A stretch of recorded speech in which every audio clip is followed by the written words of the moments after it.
De Jésus. Saint-Nom de Marie, peuple de Dieu, ce matin, nous allons donc partager la parole du Seigneur. Nous allons donc prendre nos Bibles et lire dans l'évangile de Matthieu.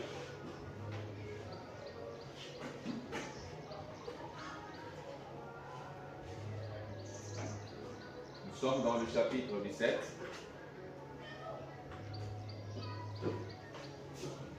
Matthieu chapitre 17. Nous allons lire à partir du premier verset, verset 1 jusqu'au verset 9.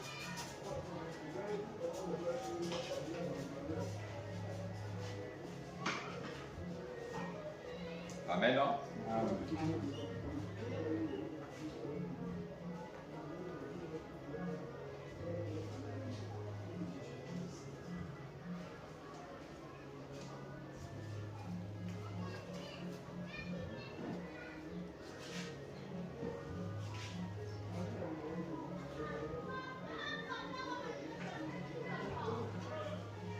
Lisons la parole du Seigneur. 6 jours après, Jésus prit avec lui Pierre, Jacques et Jean, son frère, et il le conduisit à l'écart sur une haute montagne. Il fut transfiguré devant eux. Son visage resplendit comme le soleil, et ses vêtements devinrent blancs comme la lumière. Et voici Moïse et Élie leur apparurent, s'entretenant avec lui.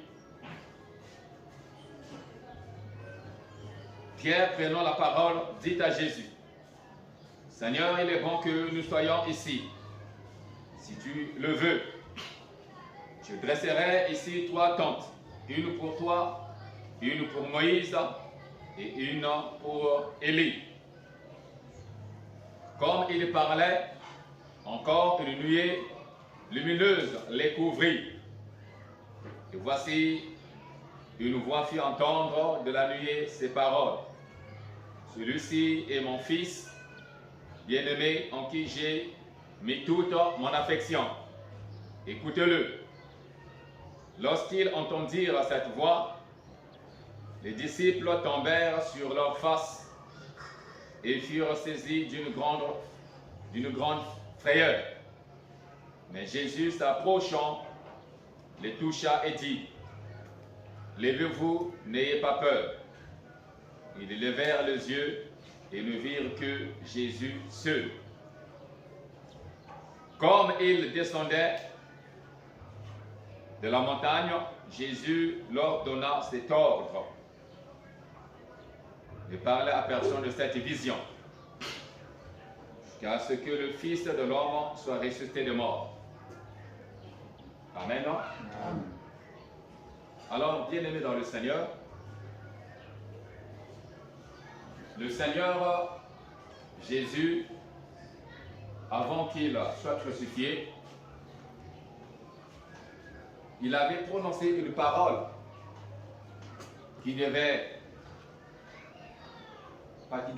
a révolutionné les choses, qui a conduit les paroles, qui ont conduit les choses à un changement total, radical aux yeux du monde. Il avait dit à Pierre: tu es Pierre, mais sur cette pierre, je bâtirai mon église. Et même la mort ne ferait rien contre elle. Et si nous voyons par rapport à cette déclaration de Jésus, c'est l'une des rares, ou peut-être disons l'une des premières paroles que Jésus a déclarées, a prononcées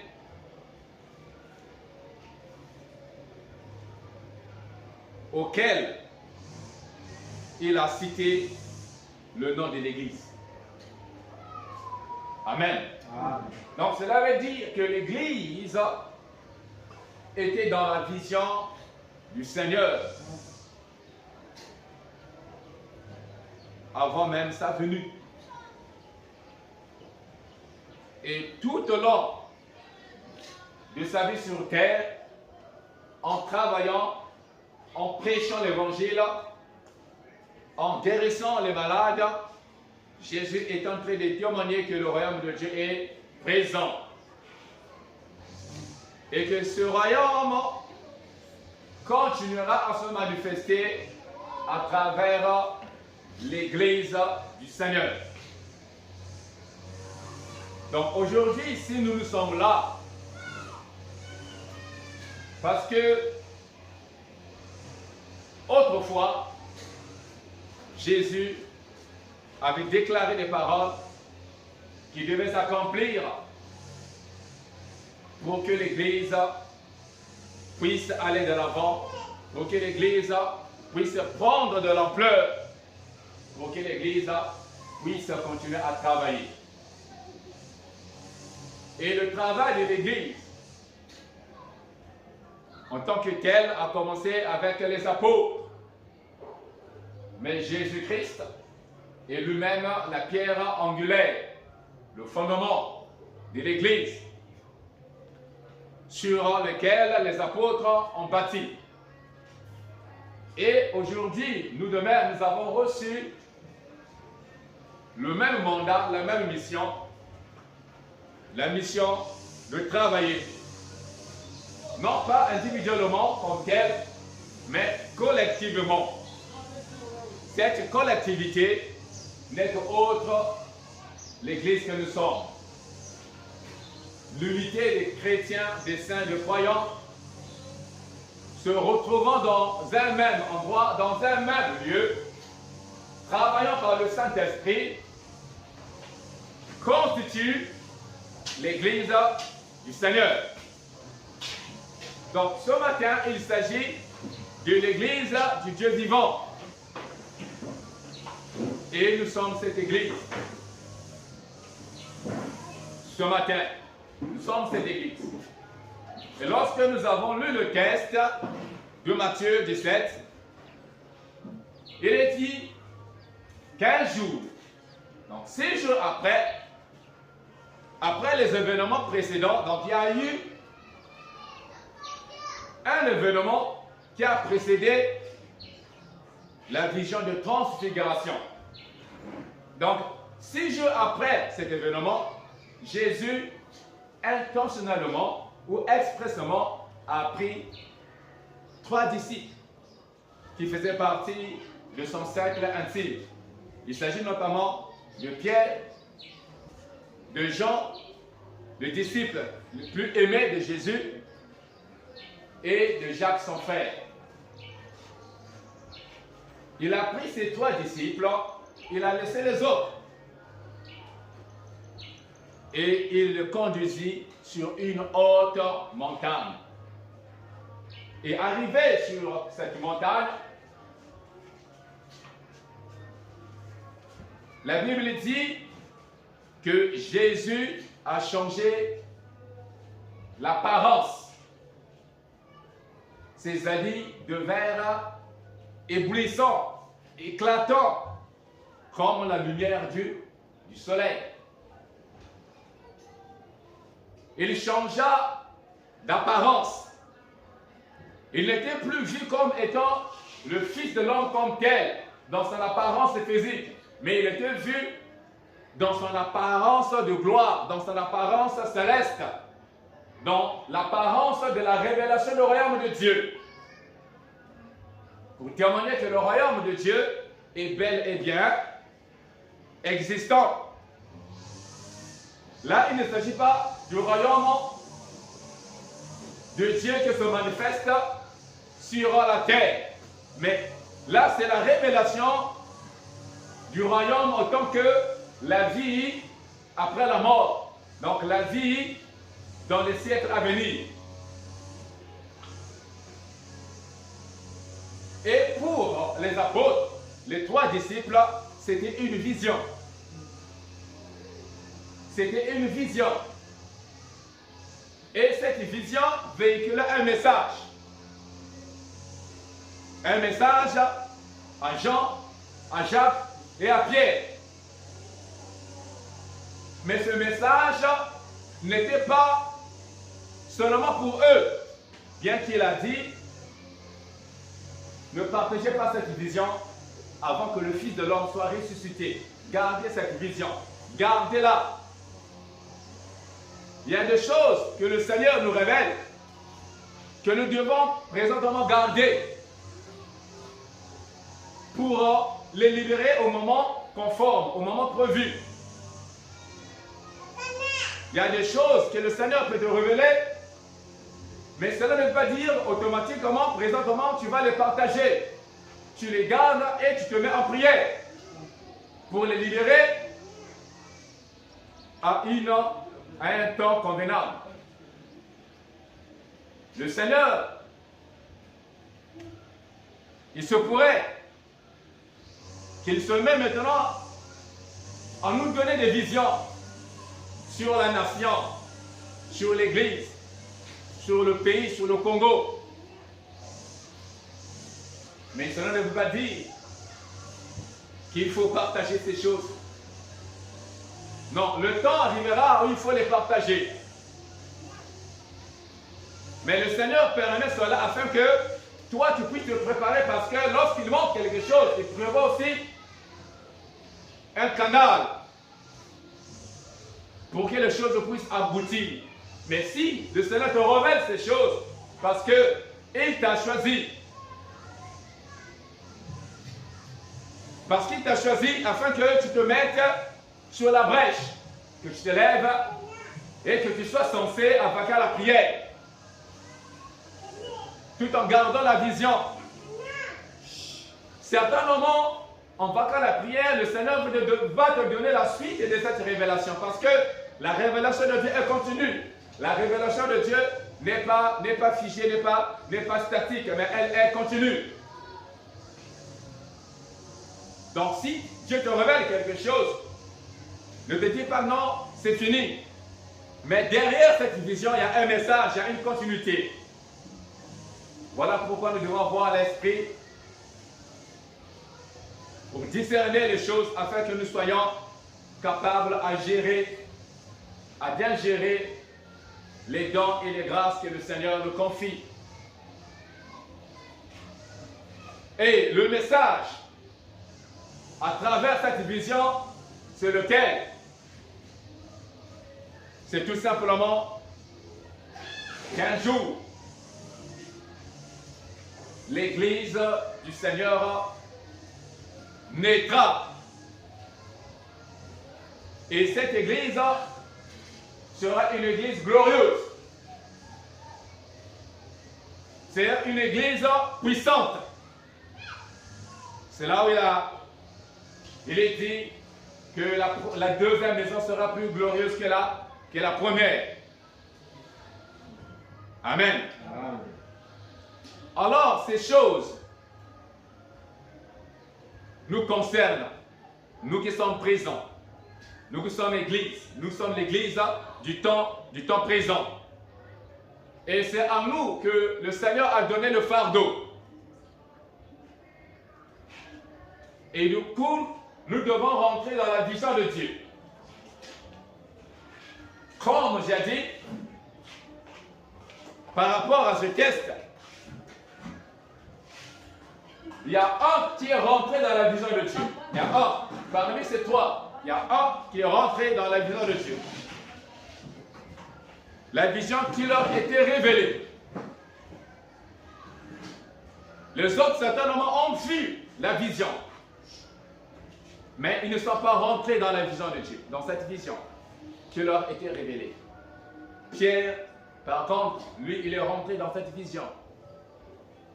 Pourquoi? Mais parce qu'il a eu à faire des propositions au Seigneur. Amen. Amen. Certes que ces propositions n'étaient pas convenables vis-à-vis du Seigneur, mais du moins, il a manifesté son intérêt vis-à-vis à la vision reçue. Il a fait des propositions. Seigneur, il est bon que nous restons ici. Il est bon que nous restons ici. Si tu le veux, je vais bâtir 3 tentes. Une pour toi, une pour Élie, une pour Moïse. Est-ce que les choses dont Dieu nous révèle, nous, autant qu'Église, autant que chrétiens, autant que leaders, serviteurs, elles sont capables, prêts à entrer dans la vision? On peut nous donner la vision, mais nos cœurs ne sont pas compatibles avec la vision de Dieu. C'est ce qui bloque la puissance et l'action de l'Esprit. Parce qu'aussi longtemps que nous ne sommes pas prêts à entrer dans la vision de Dieu, l'Esprit ne peut pas se manifester comme tel. Donc ce qui bloque, ce qui limite l'action du Saint-Esprit, du fait que nos cœurs ne sont pas compatibles à la vision de Dieu.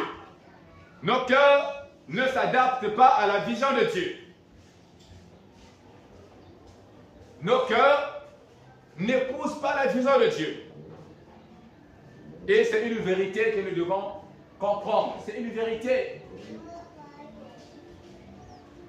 Il y a certaines choses que le Seigneur nous a révélées comme étant des visions.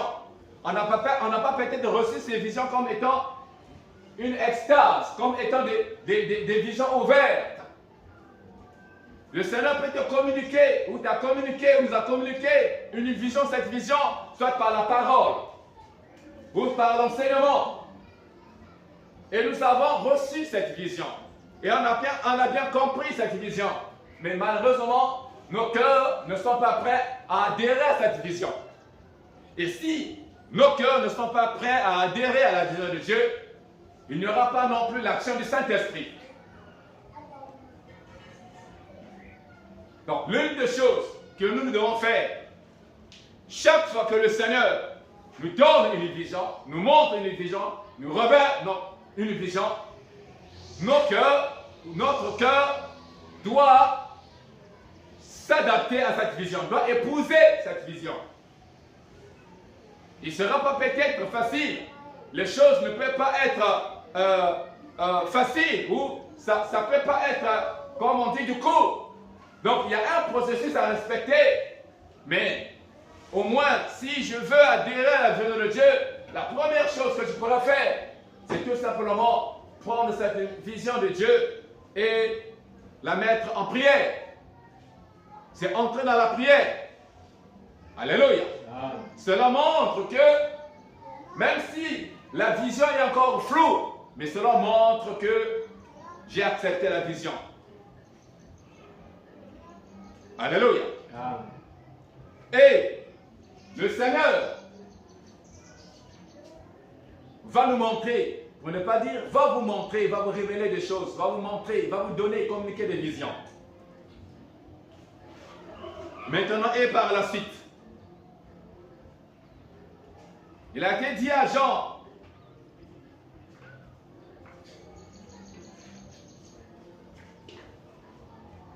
lève-toi, monte, et je vais te montrer les choses qui vont arriver dans la suite. L'Esprit a montré à Jean, dans le livre d'Apocalypse, les choses qui devaient arriver, qui devaient s'accomplir dans la suite des temps.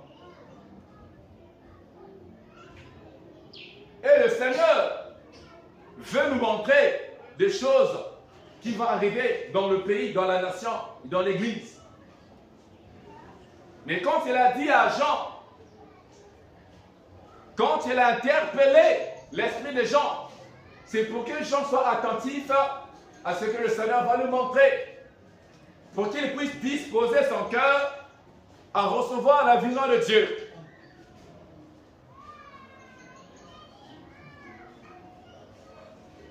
Dans le cantique que nous avons chanté tout à l'heure, que nous pourrons peut-être chanter aussi à la fin de ce message, il est dit, il est le Dieu des signes. Dieu, notre Dieu, est un Dieu de signes et de présages. Il peut utiliser le soleil comme étant un signe pour donner un message. Il peut prendre un signe qui se trouve dans la nature pour donner un message. Voilà pourquoi Jésus a dit, est-ce que la nature ne vous enseigne-t-elle pas? Alléluia. Mais en ces derniers temps dans lesquels nous sommes, Dieu ne va pas se limiter à des signes qu'il peut tirer de la nature, des choses inertes. Mais Dieu a pensé de faire de l'Église des signes et des présages. Dieu a jugé bon de t'utiliser toi, de l'utiliser moi comme étant un signe pour ta famille, pour l'Église, pour les chrétiens et pour la nation. Alors en ce moment, tu deviens un signe aux yeux des autres de la part du Seigneur. Lorsqu'il y a un signe, derrière le signe, il y a un message. Dieu parle tantôt d'une manière, tantôt d'une autre. Il parle par la parole. Il parle par les prédicateurs de l'Évangile. Il parle aussi par des signes. Lorsqu'il y a un signe qui se dévoile, derrière ce signe, il y a un message particulier auquel l'Église doit saisir, doit comprendre.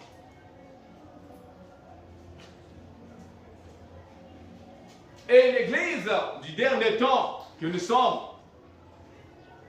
est appelée à rentrer dans la vision de Dieu. Lorsque Dieu expose les choses, lorsque Dieu montre quelque chose, lorsque Dieu dévoile une vision, eh bien l'Église doit avoir un cœur disposé à épouser cette vision, à entrer dans la vision de Dieu. C'est le message que nous pouvons tirer de ce texte pour nous.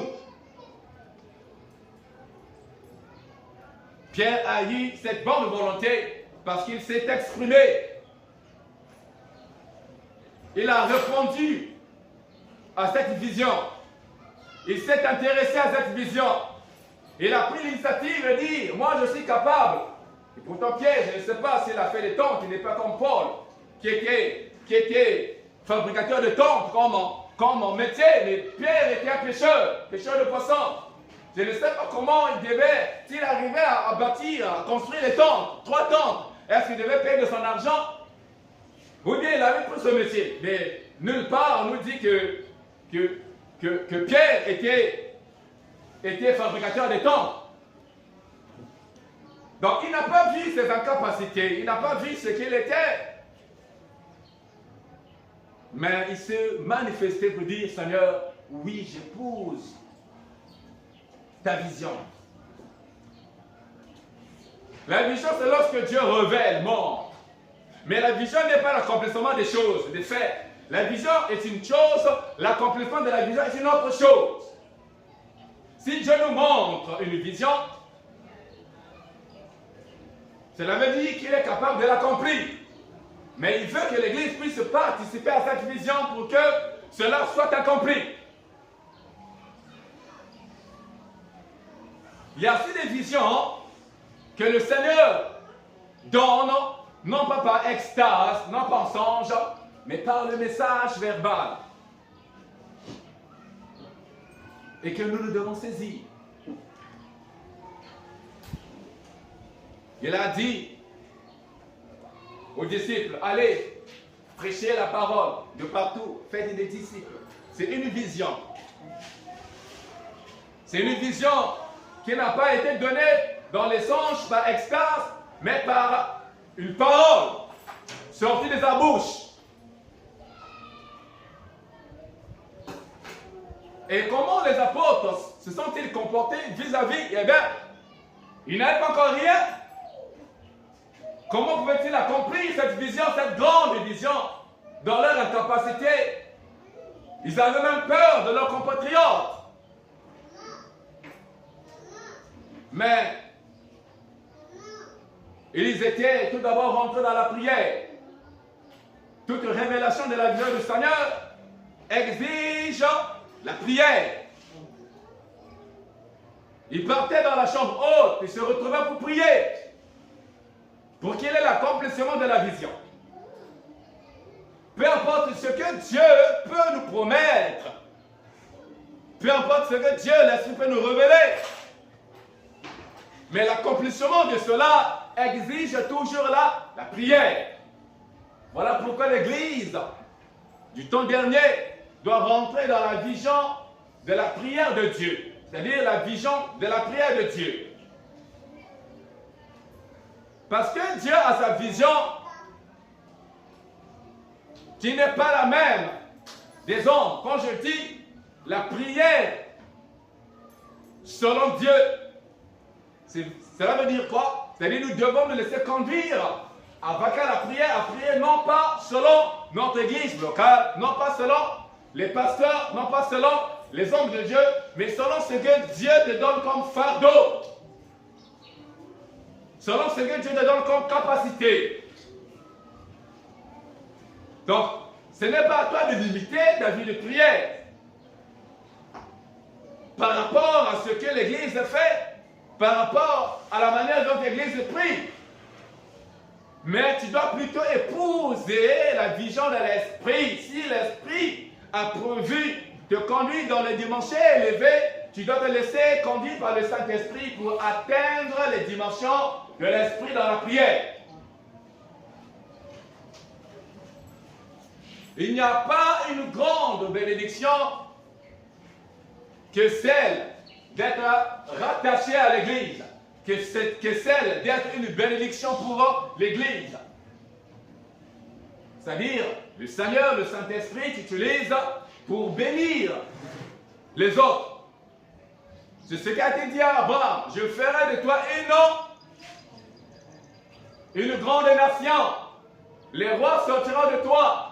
Toute la terre sera bénie. Les familles de la terre seront bénies en toi. Mais aujourd'hui, les hommes ont déformé cette vision de Dieu pour Abraham. Cette vision a été déformée. Dans quel sens? Les hommes prennent un contexte donné du physique, de la bénédiction matérielle, et ils se limitent là. Je suis fils d'Abraham. Quand on dit je suis fils d'Abraham, je dois être béni. Et ils se limitent à la bénédiction terrestre. Ils se limitent à la bénédiction de l'or, de l'argent. Mais ce n'est pas ça la vision de Dieu. C'est d'abord l'esprit et le matériel. Le physique ne viendra qu'après. Quand Dieu a dit à Abraham que tu seras sous de bénédiction, Dieu ne voyait pas le matériel, bien qu'Abraham était béni, oui. Mais ce n'était pas ça la vision de Dieu. La vision de Dieu était céleste. Alléluia. Céleste. Voilà pourquoi les épîtres pouvaient dire: affectionnez-vous des choses qui sont d'en haut. Ne soyez pas figés sur les choses terrestres. Ne restez pas cramponnés sur les choses terrestres, sur la vision terrestre. Quand Dieu donne une vision, cette vision est toujours équilibrée. C'est une vision spirituelle, mais qui accompagne également, qui affecte également le matériel. Alléluia. Amen. Mais le matériel ne peut que suivre le spirituel. Et non le spirituel suivre le matériel. Non. Ce n'est pas de cette façon que le Seigneur a prévu les choses. C'est le spirituel qui vient en premier. Et le matériel suit le spirituel. Les spirituels enfantent le matériel. Mais nous avons déformé. Nous voulons donc nous cramponner sur le physique, le matériel, pour dire, bon, dans le physique, dans le matériel, il y a la bénédiction spirituelle de Dieu. Non. Notre relation avec Dieu, notre ministère, ne peut pas être basé sur le thermomètre de la bénédiction matérielle. Non, c'est archi faux. La bénédiction matérielle ne veut pas dire dans ma vie que je suis en bonne relation avec Dieu. Et que j'ai compris la vision de Dieu et que je travaille dans la vision de Dieu. Non. Ce n'est pas ça.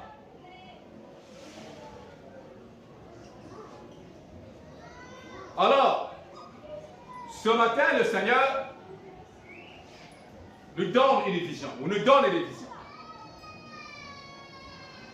Par le Saint-Esprit. Et il a interpellé nos cœurs à rentrer dans cette vision. Que notre cœur, ton cœur, mon cœur, nos cœurs soient compatibles à la vision de Dieu. Que nos cœurs épousent la vision de Dieu.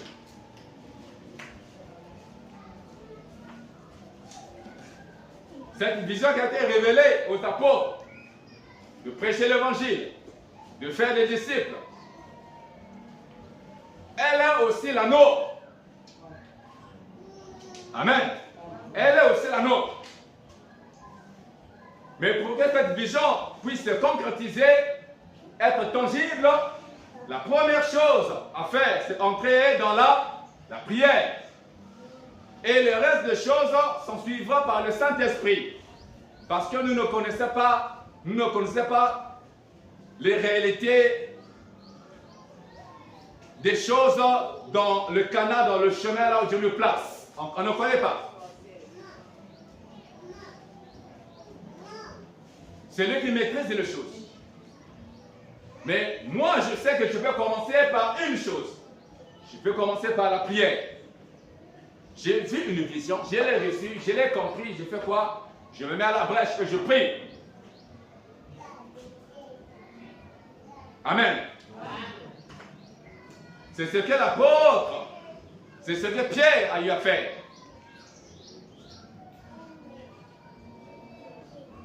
Il s'est intéressé à la vision.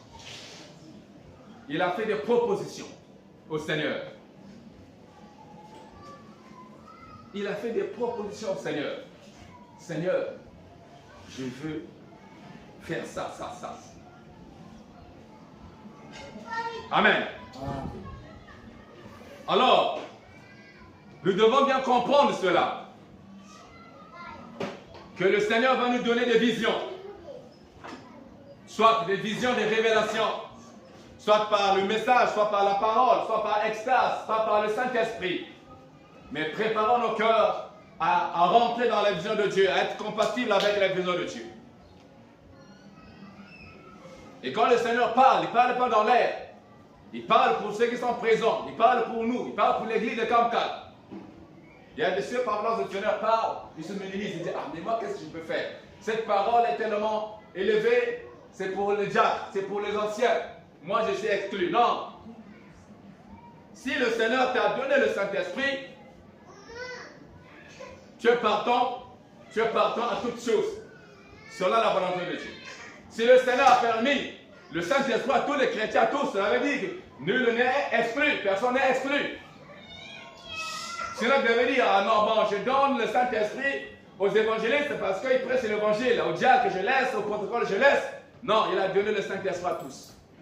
Mais sauf que la différence, réside dans la répartition de la portion. On n'a pas reçu la même portion, la même dimension de l'esprit de l'onction. C'est la différence. Sinon qu'on a reçu le même esprit et qui doit agir, qui doit travailler en nous et dans l'église du Seigneur. Donc nul n'est exclu. Nul ne peut dire non, bon, moi en fait je ne sais pas lire, je ne sais pas écrire, donc ça ne me concerne pas. Ou non, donc je m'exclus. Non. Ce qui rend capable, celui qui rend capable, c'est le Saint-Esprit, en toutes choses. Celui qui rend capable, c'est le Saint-Esprit. On a vu le Saint-Esprit rendre capable à l'apôtre Pierre. Lui qui était seulement un homme sans instruction, mais comment il a travaillé. Et c'est lui que Jésus a choisi pour glorifier son Saint-Nom. Alléluia. Amen. Alors, nous allons aussi comprendre une autre chose. C'est que dans la révélation, dans cette vision du Seigneur, il y a eu deux personnes qui sont ajoutées à une personne. Il y avait Jésus, en dehors des apôtres, et il y a eu l'apparition de Moïse et d'Élie qui se sont ajoutés, qui se sont joints à la personne de Jésus-Christ. Et la Bible dit qu'ils étaient en train de s'entretenir. Et de quoi pouvaient-ils s'entretenir? C'était évident. Ils s'entretenaient de ce qui concerne le royaume de Dieu. Ils s'entretenaient de ce qui concerne, ils s'entretenaient en ce qui concerne les choses de Dieu. Les choses qui concernent le royaume de Dieu. Ça, c'est l'évidence. Amen. Et dans cette révélation de 3 personnes, Moïse, Élie et Jésus, il y a aussi quelque chose que nous devons comprendre, que nous devons saisir, une vision que nous devons saisir. Quand nous parlons de l'Église, la vision que l'Église doit saisir, c'est laquelle? C'est que l'Église du dernier temps doit opérer dans les 3 dimensions de l'Esprit. L'Église que nous sommes, les saints que nous sommes, ayant reçu le Saint-Esprit et étant ensemble, formant un groupe de personnes spirituelles, nous devons travailler dans les 3 dimensions de l'Esprit. Ça, c'est la vision que le Seigneur de l'Esprit lui donne, que le Dieu donne à l'Église. C'est une vision que Dieu donne à l'Église. Cette vision, c'est que l'Église doit travailler dans les 3 dimensions de l'Esprit. Et nous allons voir comment cela est possible. Nous allons donner des détails pour que nous puissions comprendre quelles sont ces 3 dimensions de l'Esprit. Le message de ce matin est un message prophétique. C'est un message de révélation. Ce n'est pas un message que d'habitude je prêche. C'est un message qui existe, la sensibilité spirituelle, l'élévation spirituelle.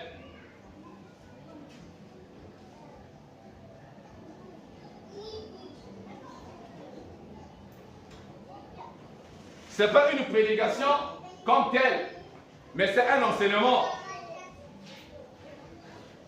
Un enseignement qui véhicule un message particulier de la part de Dieu. Un enseignement qui est englobé de la vision du Seigneur. Un peuple sans vision, c'est un peuple sans frais. Il s'égare facilement parce que Dieu ne l'a pas donné une vision. Dieu donne toujours une vision à un peuple, à une église, à son peuple. Il y a toujours une vision qu'il te donne. Une église, le Seigneur ne peut pas marcher sans vision. Non, c'est impossible. Et au cours des générations, Dieu donne toujours une vision. Dieu parle toujours. Donc ici, il est question d'ouvrir les oreilles spirituelles et les yeux spirituels pour voir la clarté de la vision, pour entendre la parole de la vision, pour la saisir, pour la garder et pour s'y conformer. Premièrement, c'est s'intéresser à la prière. Donc la vision que Dieu nous montre, que Dieu nous donne ce matin à l'église, c'est la manifestation de l'Esprit dans 3 dimensions. La manifestation du Saint-Esprit, de l'Esprit de Dieu dans l'église dans 3 dimensions.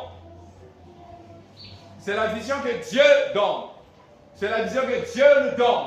C'est la vision que Dieu montre. La manifestation de l'Esprit dans 3 dimensions. Ces 3 dimensions ne sont que autres. Moïse, Élie et Jésus.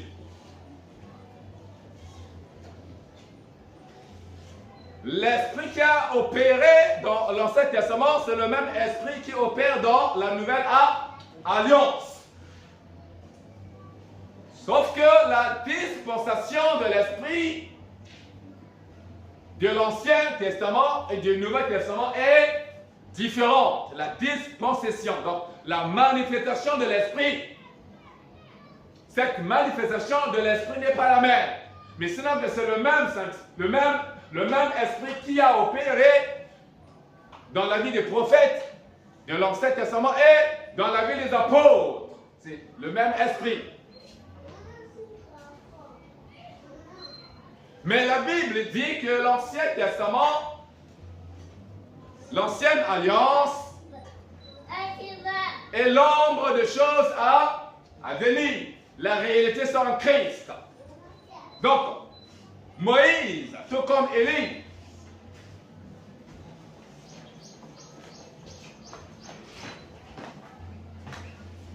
c'est une réalité qui était couverte.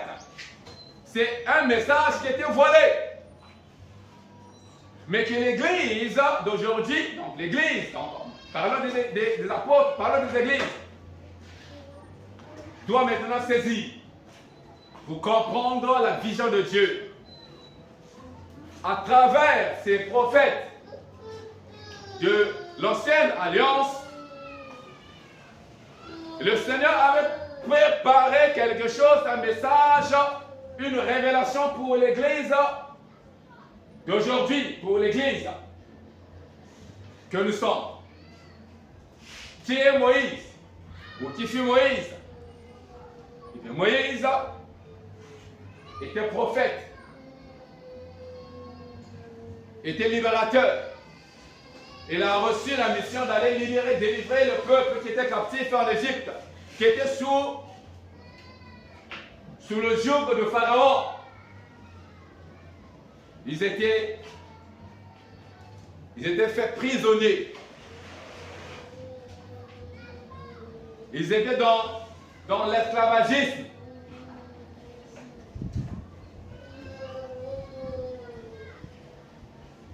Et qu'est-ce que Dieu a donné à Moïse? Dieu a donné à Moïse une mission. Quelle est cette mission? D'aller libérer ce peuple que Pharaon avait tenu captif. Mais même Moïse a dit, Moïse là, son cœur n'était pas préparé pour rentrer dans la vision de Dieu parce qu'il avait refusé. Il a dit, Seigneur, je suis incapable. Non, choisis quelqu'un d'autre. Le Seigneur s'est fâché. Mais pourquoi tu refuses l'appel de Dieu? Dis que je ne suis pas capable. Je l'ai dit tantôt que c'est le Saint-Esprit qui rend capable. Toi, ton problème, c'est adhérer à la vision de Dieu. C'est accepter seulement et se mettre en prière. C'est tout. Donc Moïse était libérateur. Moïse était prophète. Il a reçu de Dieu une vision. Une mission pour aller retourner voir ses frères et les délivrer. Il y a eu une longue discussion entre Dieu et Moïse. Il y a eu une longue discussion pour convaincre Moïse. C'était très difficile. Il a fallu que le Seigneur multiplie des signes pour convaincre le cœur de Moïse. Parce que le cœur de Moïse n'était pas prêt à rentrer dans la vision de Dieu. Et de quelle manière Dieu a procédé pour interpeller l'esprit de Moïse, le cœur de Moïse? C'est par le buisson ardent. C'était une vision qui a attiré. Il y a une vision qui a attiré Moïse. Moïse s'est approché et dit non, quelle est cette vision que j'ai? Quelle est cette vision? Le buisson, l'arbre prend feu, mais ne se consomme pas. Le feu brûle, l'arbre brûle, mais l'arbre n'est pas consumé. Lorsque quelque chose brûle, la finalité c'est quoi? Elle est consumée. Mais il avait d'abord vu le feu, il était dans un feu ordinaire. C'est tellement répété, il fait chaud, et puis bon, la chaleur a provoqué le feu, mais l'arbre brûle. Mais depuis quelques minutes, l'arbre continue à brûler. Et l'arbre ne se consume pas. Il dit non, ça ce n'est pas, c'est maintenant une vision. Il dit non, je dois m'approcher réellement pour voir ce qui se passe.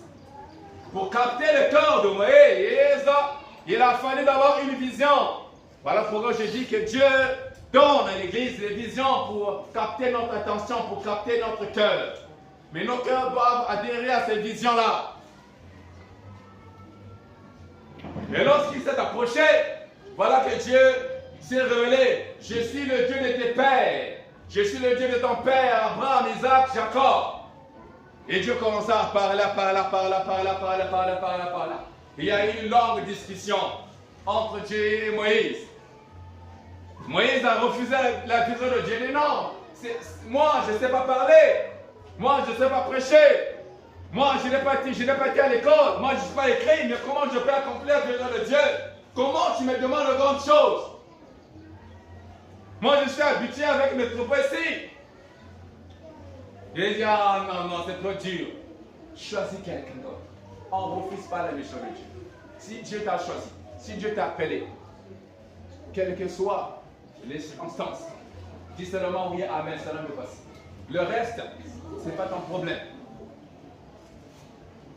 Dieu peut détruire ta famille à cause de ton refus. Il y avait une femme en Amérique, dans les temps passés. Cette femme s'appelait Maria Ether Woodworth. Quelque chose comme ça. Maria Ether Woodworth. À cette époque, les femmes ne prêchaient pas l'évangile. Et Dieu l'avait demandé de prêcher l'évangile. Dieu l'a donné une vision. Dieu l'a donné une vision à laquelle elle devait s'adhérer. Mais elle a dit non. Elle avait refusé. Elle a dit non. Parce qu'à cette époque, prêcher l'évangile comme étant femme, c'était honteux, une chose honteuse.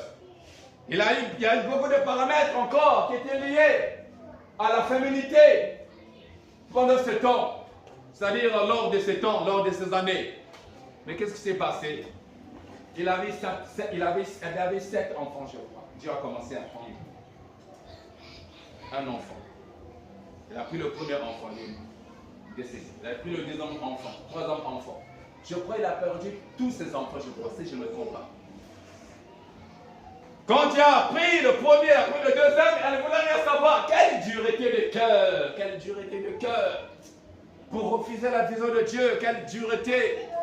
Mais cette femme, en fait, avait un cœur très dur pour supporter tous ces scénarios. On te prend les enfants qui meurent à cause de refus de servir le Seigneur et tu t'entêtes. Jusqu'à ce que Dieu lui-même l'a frappé de maladie. Il dit que non, je te frappe de maladie, mais tu ne mourras pas. C'est-à-dire, je permets la maladie dans ton corps qui va te ranger, mais tu ne mourras pas. C'est pour te faire souffrir. Dans le lit de l'hôpital, elle a confessé. Elle s'est repentie. Dieu l'a guéri instantanément. Il s'est mis debout, il a quitté le lit de l'hôpital et a commencé à prêcher l'évangile. Et c'est une femme qui a été utilisée puissamment dans les réveils. Partout elle est passée, derrière elle, les églises naissaient. On ne refuse pas l'appel de Dieu. On ne refuse pas la vision de Dieu. Il ne faut pas voir ce que le monde va dire. Il ne faut pas voir ce que ton père va dire. Il ne faut pas voir ce que ton oncle va dire. Il ne faut pas voir ce que les autres vont dire. C'est un problème qui concerne entre toi et ton Dieu. Donc Moïse était libérateur. Il était prophète. Et il est parti retourner en Égypte. Il a fait l'œuvre de Dieu. Il a délivré les Égyptiens. Il a délivré les Israélites du joug du diable. Donc la première dimension de l'esprit dans son opération par rapport à l'Église. L'Église a reçu la mission d'aller libérer ceux qui sont dans les ténèbres, d'aller libérer, gagner les âmes, d'aller libérer ceux qui sont sous l'esclavagisme du diable. Et cette mission n'est que possible dans la manifestation du Saint-Esprit. Je dis bien, cette mission n'est que possible dans la manifestation de l'Esprit. De même que Moïse avait reçu mandat d'aller libérer le peuple, les Israélites, des Égyptiens, eh bien, à cette époque, l'Égypte était une grande puissance. Voilà pourquoi, humainement parlant, charnellement, Moïse a refusé de dire, mais qui suis-je pour aller libérer le peuple? Qui suis-je devant Pharaon?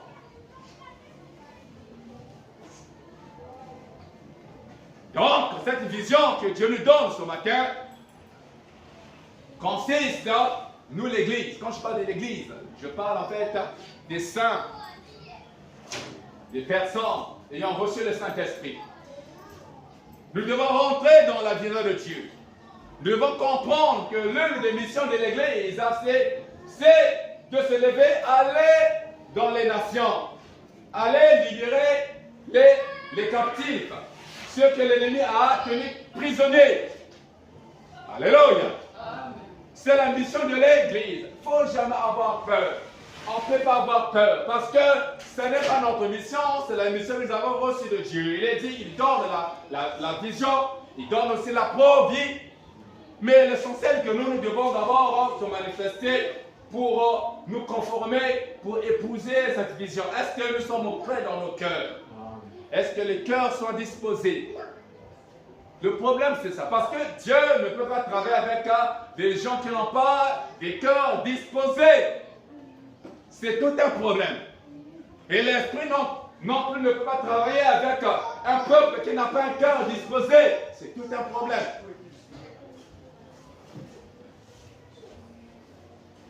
L'Église du dernier temps doit opérer dans les 3 dimensions de l'Esprit. Donc la première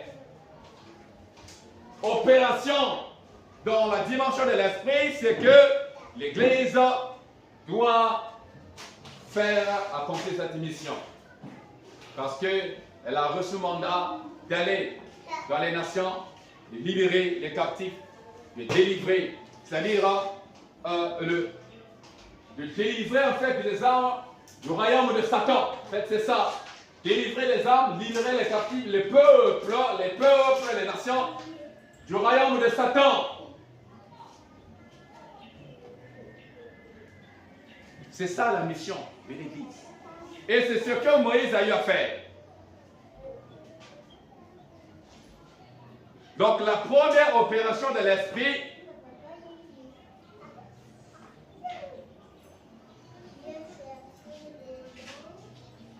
c'est que l'Église doit être en collaboration avec le Saint-Esprit pour que cette mission soit réelle, pour que cette mission soit accomplie. Il y a des âmes qui sont tenues captives. Il y a des nations qui sont tenues captives.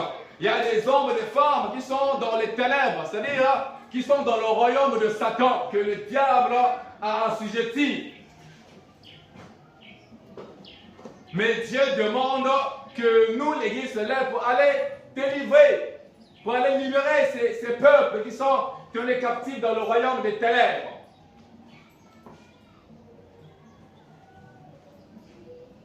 Et l'Esprit de Dieu doit opérer dans cette dimension. Parce qu'il est dit que l'Esprit du Seigneur est sur moi.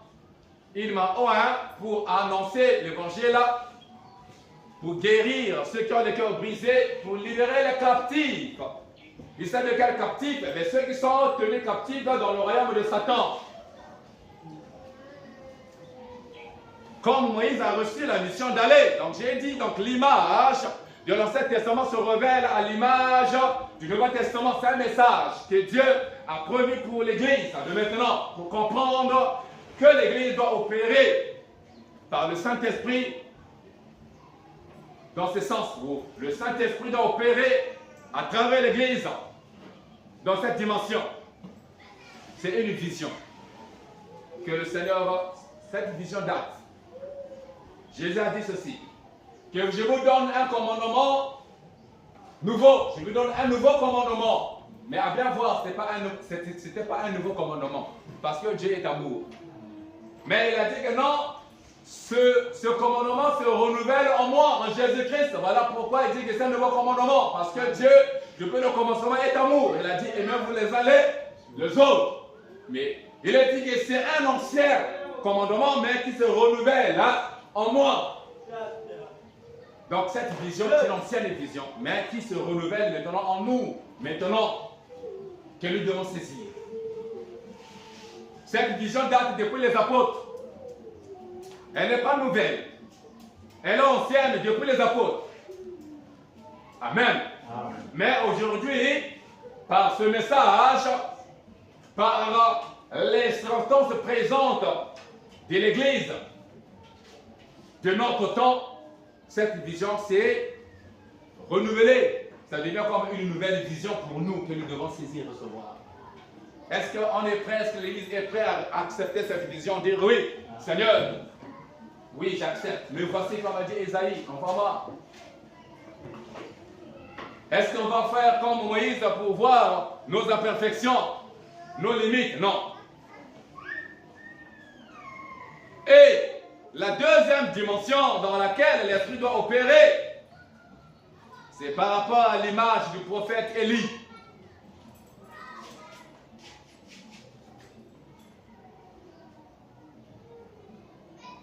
Ce message est un message prophétique qui exige l'attention, la sensibilité. Il ne faut pas dire que non, je ne comprends rien.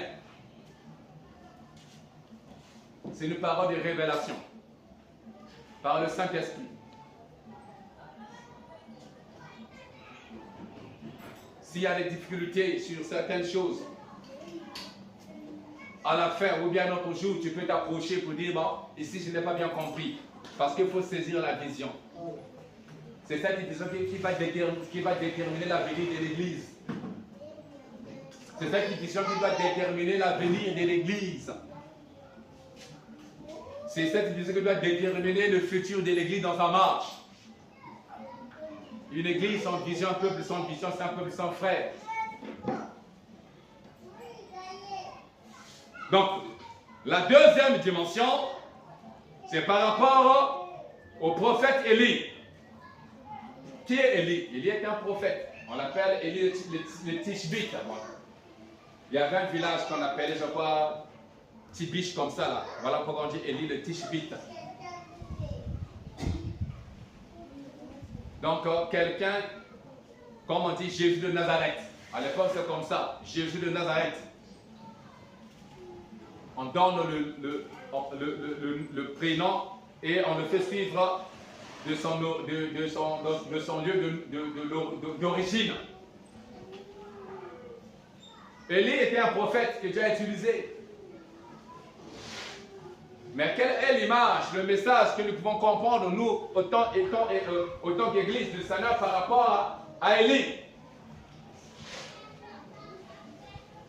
Élie a été utilisé pour ramener les cœurs des Israélites qui connaissaient la loi de Dieu, la parole de Dieu, à Dieu. Parce qu'à cette époque, ils suivaient des doubles voies. Ils étaient avec Baal, ils étaient dans la fausseté, dans l'idolâtrie. Si bien que ce jour-là, Élie a dit, choisissez qui vous allez servir. Ou c'est Baal, ou c'est Dieu. Jusqu'à quand vous allez clocher de deux côtés. Choisissez où c'est Baal que vous allez servir et accepter où c'est Dieu. Et la différence entre Moïse et ceux qui étaient là-bas captifs, eux n'avaient pas la loi, ne connaissaient pas Dieu. Leurs pères ont eu alliance. Dieu a eu alliance avec leur père, mais eux ne connaissaient pas Dieu. Donc c'est l'image des gens des peuples qui sont captifs dans les ténèbres, qui ne connaissent pas Dieu. Et que l'Église a reçu le mandat d'aller délivrer. Alléluia. Maintenant, par contre, ici, c'est un peuple qui a la loi, qui connaît Dieu, mais qui a rétrogradé, mais qui pratique, qui est dans l'idolâtrie, qui est dans les voies trompeuses. Et que Dieu veut ramener à lui. Il a utilisé qui? Il a utilisé le prophète Élie pour ramener les cœurs de ce peuple à Dieu. D'où l'apôtre Paul, dans ses épîtres, pouvait parler de quoi? De la réconciliation. Alléluia. Ou de la restauration. La restauration, le mot que nous pouvons retenir ce matin, c'est la restauration. L'Esprit de Dieu doit se manifester pour opérer maintenant dans l'Église, pour restaurer les choses, pour ramener les cœurs du peuple de Dieu à Dieu, unis à Dieu. Parce que le cœur du peuple de Dieu n'est pas attaché à Dieu. Voilà pourquoi le prophète Esaïe avait déjà reçu la révélation en disant que ce peuple m'honore au bout des lèvres, mais leur cœur était éloigné de moi. Donc il parlait de ce peuple que nous sommes maintenant là. Parce qu'Ésaïe est un prophète. Il dit, il est un prophète messianique. Donc lui, il annonçait ce qui concerne Jésus. Et c'est Jésus qui a mené l'Église. Et donc cette parole prophétique d'Ésaïe trouve son compte dans l'Église de maintenant. La restauration, l'Église doit être restaurée. Quel est le message que l'Église prêche?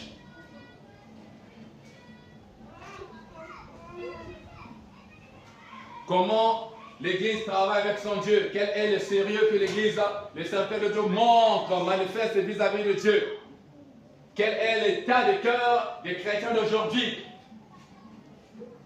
Mais le Saint-Esprit, s'il doit opérer dans les nations, pour ceux qui ne connaissent pas Dieu, le même Saint-Esprit doit se manifester pour opérer maintenant dans les cœurs des saints dans l'Église pour la restauration, parce qu'il y a des ruines que le Seigneur veut réparer. Et il dit que même pendant que Élie priait, il a pris 12 pierres, symbole de 12 tribus d'Israël. Il a rebâti l'autel de la prière, l'autel de Dieu.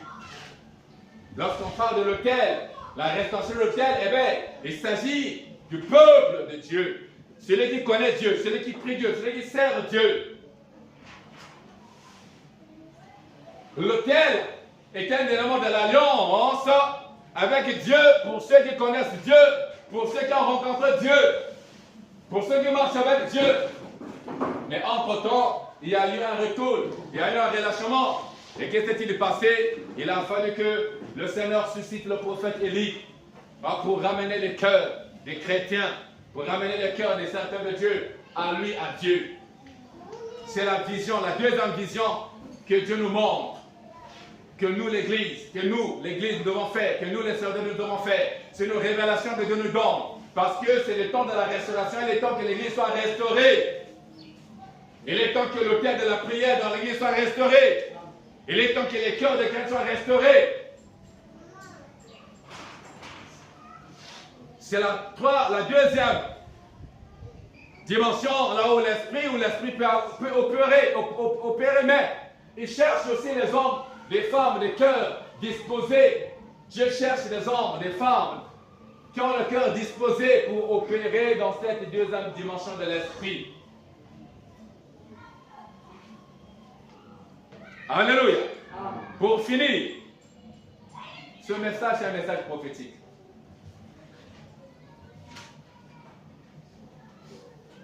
Donc, il faut bien le saisir. Pour finir, nous allons donc finir avec la personne de Jésus-Christ. Qui est Jésus-Christ? Jésus-Christ est le Fils de Dieu. Amen. On a parlé de Moïse, on a parlé d'Élie. On parle de Christ. Alors, qu'est-ce que nous pouvons dire par rapport à Jésus-Christ? Jésus-Christ est la réalité authentique de choses pour l'Église. Si Moïse et Élie, c'était des images. Amen. Jésus est la réalité authentique pour l'Église. Amen. Jésus-Christ est la réalité authentique pour l'Église. Parce qu'il est dit que l'ombre de choses, c'est l'Ancien Testament. Mais la réalité, c'est le corps de Christ.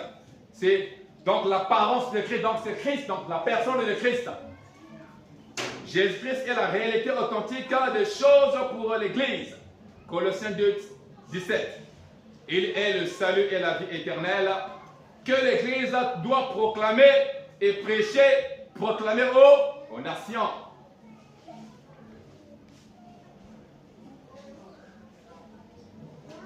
La loi est venue par Moïse. Mais la vérité, je peux compléter, et la vie sont venues par Jésus-Christ. Donc le Saint-Esprit veut également opérer dans cette dimension de la personne de Jésus-Christ en faisant quoi? En sauvant les âmes, c'est-à-dire en donnant la vie éternelle. Jésus-Christ est mort pour donner la vie éternelle. Jean 3, 16. Donc l'Église a cette mission aussi de prêcher la vie éternelle, de prêcher le salut, de prêcher la vie éternelle. Nous devons savoir que l'Église ne doit pas oublier le but de sa foi sur terre, le salut et la vie éternelle. Donc l'Église doit prendre possession de cet héritage, de son héritage, à savoir le salut et la vie éternelle. L'Église doit préserver. On peut faire des miracles, on peut faire ceci, on peut faire, il y a beaucoup de choses, mais n'oublions pas le but de notre foi. C'est là le salut et la vie éternelle. Et que les chrétiens doivent garder la vision de l'éternité en eux, en ce qui concerne le salut et la vie éternelle. Donc, l'obligation s'impose pour ces trois cas, pour ces trois aspects. L'obligation s'impose à l'Église de vaquer à la prière. Dans ces derniers temps dans lesquels nous vivons, l'Église doit entrer dans la vision de la prière de Dieu et de vaquer à la prière. 1 Pierre 4, 7. Et cela permettra à l'Esprit d'opérer dans les trois dimensions de la puissance de Dieu pour le salut des âmes. C'est ce que nous avons cité précédemment. Amen. Amen. Amen. Nous allons nous mettre debout. On ne peut pas. Je ne peux pas descendre de la chair sans prier. C'est la vision. C'est une vision, je peux dire, que ce soit une vision, la vision que Dieu nous a montrée, que Dieu nous a révélée.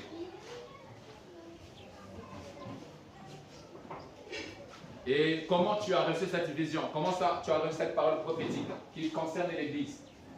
Ce sont des réalités que l'Église doit vivre, des réalités auxquelles l'Église doit vivre.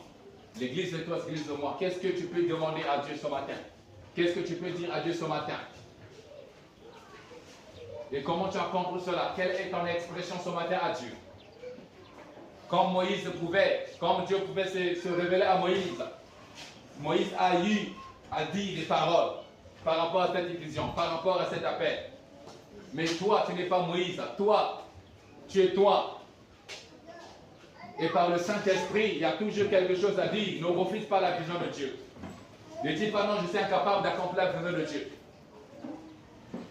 Accepte seulement la vision de Dieu de toute heure et exprime-toi devant Dieu. Non pas pour ton propre compte, mais pour l'intérêt de l'Église tout entière. Non pas pour toi seul, mais accepte la vision. Dis quelque chose pour l'intérêt de la nation tout entière, pour l'intérêt du monde entier, de la terre tout entière. C'est pour cet intérêt. Qu'est-ce que tu peux dire? Ce que tu vas dire, ce que tu vas arrêter. Il a dit, ce que vous arrêterez sur terre, ce que vous arrêterez sur terre, c'est ce que également Dieu va arrêter dans le ciel. Donc ce que tu vas dire, tu vas déclarer, ce que nous allons arrêter sur maintenant, c'est ce que également Dieu va faire. Tu vas lever ta voix.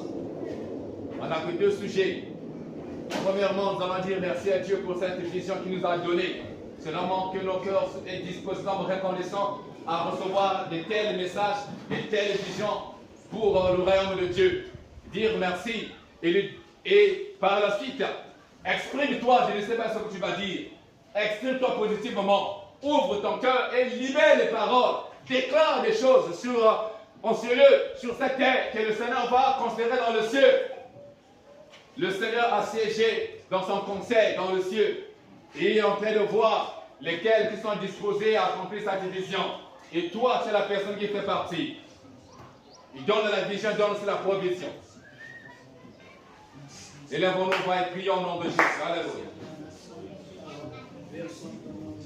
Ta parole, tu nous as révélé encore.